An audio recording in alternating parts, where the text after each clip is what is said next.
Hi hello കൂട്ടുകാരെ, എല്ലാ കൂട്ടുകാർക്കും പത്തനംമാറ്റിൻ്റെ നാളത്തെ പ്രൊമോ റിവ്യൂയിലേക്ക് സ്വാഗതം. ദേവേനയാണെങ്കിൽ പറയുന്നുണ്ട് നന്ദു തെറ്റൊന്നും ചെയ്യാത്തത് കൊണ്ട് ആ കുട്ടി രക്ഷപ്പെടണമെന്നാണ് എൻ്റെ ആഗ്രഹം എന്ന് പറയുകയാണ്. ഈ സമയം നന്ദുവിൻ്റെ അച്ഛൻ പറയാനോട്ടോ നയനയോടും നവ്യയോടും അവൾക്ക് കൂട്ടുകാരികളെ കണ്ടു കഴിഞ്ഞാൽ പിന്നെ വേറെ ഒന്നും വേണ്ട, അവൾ ഇനി പെട്ടെന്നൊന്നും വരില്ല എന്ന് എനിക്ക് തോന്നണമെന്ന് പറയുകയാണ്.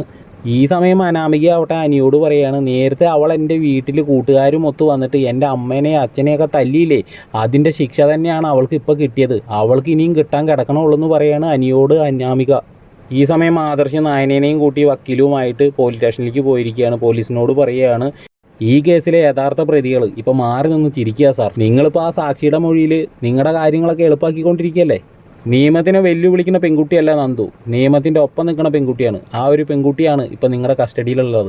അങ്ങനെ അവസാനം നമ്മുടെ നന്ദുവിന് ജാമ്യം കിട്ടുകയാണ്. നയനെ അവിടെ ഓടിപ്പോയിട്ട് നന്ദുവിനെ കെട്ടിപ്പിടിച്ചിട്ട് കുറേ കരയാണ് കേട്ടോ സുഹൃത്തുക്കളെ. നിങ്ങളുടെ വിലയേറിയ ലൈക്കും ഒന്ന് സബ്സ്ക്രൈബും ചെയ്യണേ.